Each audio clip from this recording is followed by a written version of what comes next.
This is how to crimp and heat shrink power wires and speaker wires, a tutorial by Jake's Car Audio. First off, you're going to need your speaker wire and your power wire. I'm using blue 0 gauge, it's quite nice. Next up we've got the wire cutters, but if you don't have these you can always just use a pair of scissors. Then your ring terminals based on your wire size, these are 0 gauge 2 of course. These are my crimp terminals for the speaker wires. They have built-in heat shrink and I'll show you how these work later. So we've got female spade, male spade, ring terminals, fork terminals. It's from Amazon. There's plenty to choose from.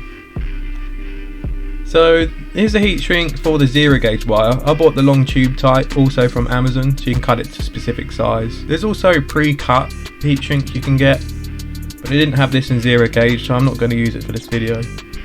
Then you're going to need your crimping tool and the appropriate die depending on your wire size. Here's my crimper for the speaker wire. Much easier to use if I'm honest. You don't need to interchange the dies, it's a VCE link crimper. Here's my heat gun. It's a Seek 1 2000 watts, also from Amazon. You can also use a lighter if you don't have a heat gun. There's a catch steel in the shop. So if you're doing this indoors, I'd recommend getting a tray because it's going to get quite messy. So with your wire cutters,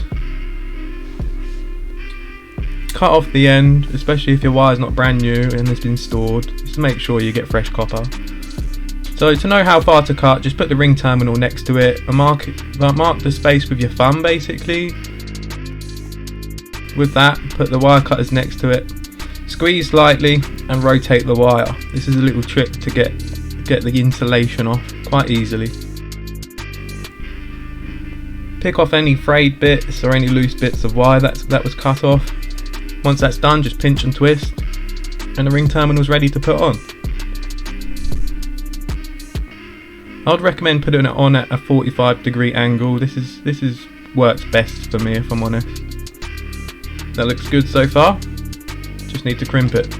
So get your crimper tool, change the dies to the wire size. Mine will be 0 gauge, but I'm using one size smaller so it crimps even better, in my experience anyway. So let's set that to on position. Put it around the ring terminal. Start pumping the lever, make sure it's matched up. So I'd always recommend pushing the wire towards the actual ring terminal so you get the least gap as possible. And then just pump the lever on the hydraulic crimper. Once that's done, switch it to the off position and it should let go of the wire. Okay, looking good. Now we can heat shrink it. To measure it out, just do the same thing that we've done with the ring terminal, using your thumb as a guide. That looks good enough.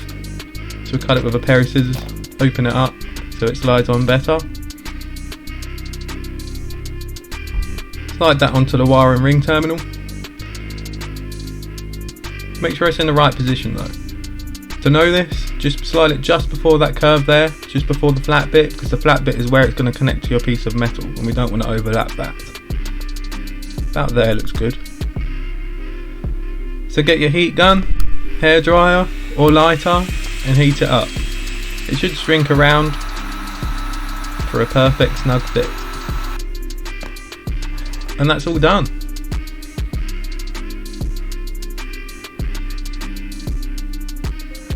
Okay, next up we're going to try using a pair of scissors for this. So cut off the end, especially if your wire's been stored. It's much messier using a pair of scissors, I must admit. Using your thumb as a guide, cut off the end.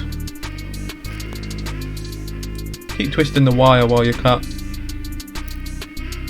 Pick off any frayed bits, pinch and twist.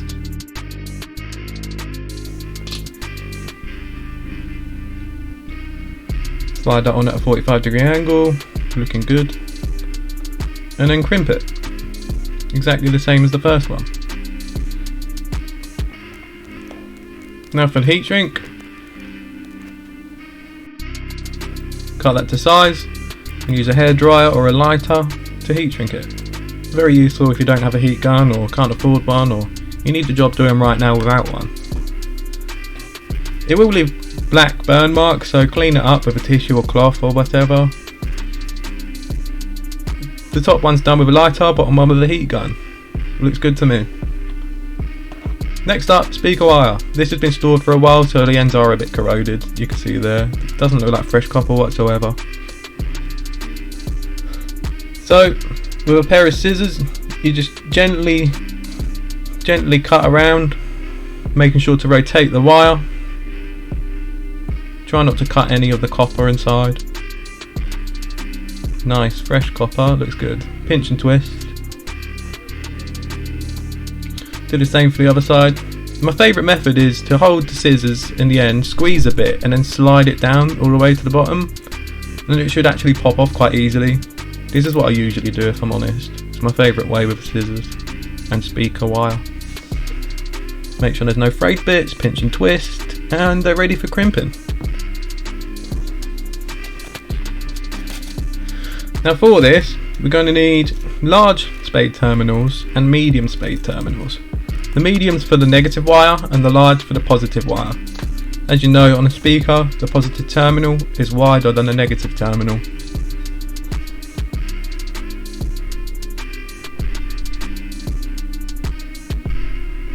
So just slide it on the end of the positive wire, which should have a red stripe on it to mark it as positive. Right, let's have a look there. It's a little bit too long, so we'll cut off the ends. It's always easier working with a longer wire because you can cut it off. And slide that on. It should slide on very easily. Okay, looking good. Time to crimp. So using our VC E-Link crimpers, we'll put it on the smallest setting and squeeze. These are built-in heat shrink, plastic heat shrink. It's done just like that, easy.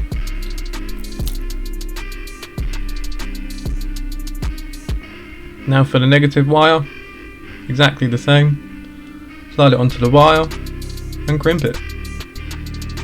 Of course there's no red stripe on the negative wire, at least with these ones.